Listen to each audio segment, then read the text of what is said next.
Hi, this is Mike with AskTractorMike.com. I'm speaking today with a local celebrity in my area. Farmer Dan is on KY3, the television station in the area, and he does like a gardening little garden spot. Yeah, we try to get as much information out there to folks who are new to gardening or even been gardening for a long time. I was blessed early on. The fellow I bought the farm from was a wealth of knowledge, and he didn't spare any of it, gave it all to me freely, so I've always done the same thing. If folks want to know about gardening, we'll try to get the information to them. And Dan is in the center of Springfield, Missouri. It's kind of a really unique place. It's a truck garden, a large truck garden right in the middle of town. And Dan, a lot of my viewers, in my opinion, from the comments I get, are guys that are moving out to the and gals that are moving out to the country and buying a little property, and at some point, some of them want to grow their own food. And you've grown food for your whole life. We've known each other forever. We both kind of came from the gardening area. And first question I have: if I bought my 30 horse or 40 horse tractor, whatever size tractor, what tools do I need to raise my own food to go on the back of the tractor? There would be 3 or 4 things, maybe 5, that I would really look at. You're probably wanting to start with a 2-bottom plow, a disc that's wide enough to cut out your back wheel track. Wider than the back of the tractor tire. Correct. You want to be able to, and a tiller that's the same way, that will cut out the back tire track. And then probably a 1-row cultivator, and possibly some way to mark off a straight row. And you could get started fairly easily with that equipment there. Most people are not going to want to buy 5 pieces of equipment. What do we start with? The bottom plow is something that you could probably easily rent. It's the one that you're going to use the least amount of times. The disc and the tiller and the 1-row cultivator are going to be the 3 that you really are going to have. The marker you can use on a small scale. Just use string and a couple posts, lay your rows off, plant that way.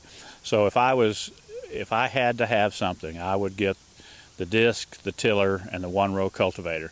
Now, as you go on down, it's really handy to have like a field digger with shovels on it to loosen the ground before you then disc it. Now, you could almost, with the tiller, do away with the disc, but it kind of depends on how rocky the soil is that you're working with.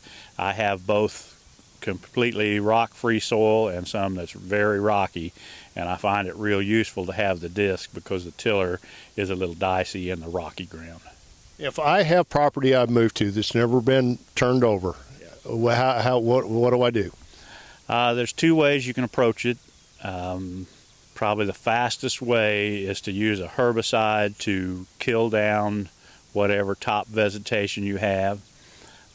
If you are opposed to herbicide, then you need to get that bottom plow, turn it over, and it has to be a real, when you turn the ground, you can't have any vegetation exposed or it will regrow.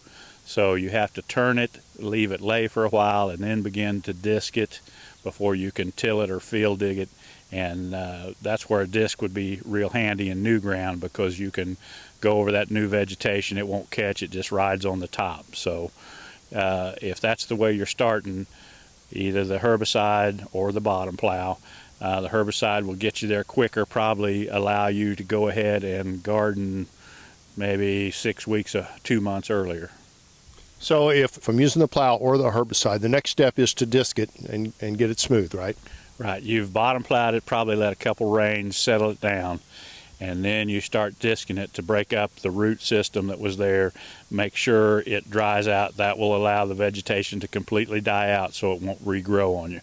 Once you've got it fairly void of any roots, then you can probably run a tiller through it or a field digger, but it depends on what you're starting with, whether you started with pasture or something a little rougher. I'm working on a piece of ground right now that I had to take the backhoe and dig the saplings out, and I just ran the field digger over it, and I pulled out big wads of roots where they were broken off and things like that. So it depends on what you're starting with as to how soon you can garden it. This piece that I'm working on, I'm probably looking at fall at the very earliest, and I've been working on it for a year plus. So it just depends on what your starting point is.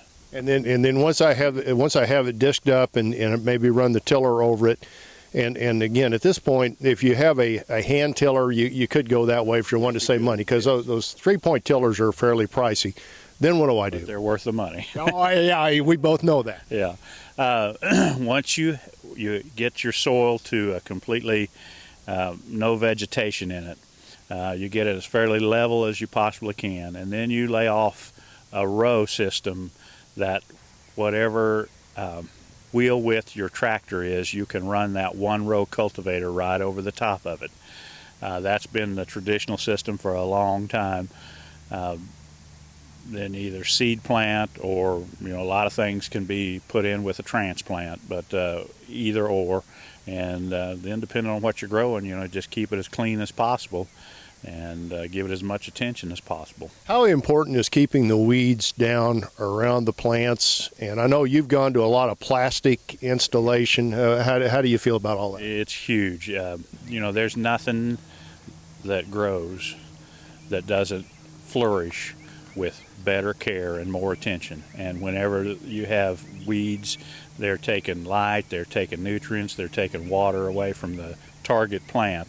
And a clean garden is a good garden. So on a budget, how would you, if I'm trying to get started, how would you do it? I mean, factoring in that I could use a hand tiller for a while, it's a lot more work. Factoring in maybe I borrow or rent a plow, how do you, and all that goes into it? Sure. So you can get a 5-6 foot disc, a 3-point hitch disc, fairly reasonable. You can get a field digger disc, probably $300 to $500. Field digger, $150 to $250, and then a 1-row cultivator, probably $150, something like that. Those three with your tractor, you can get way on down the road with something like that.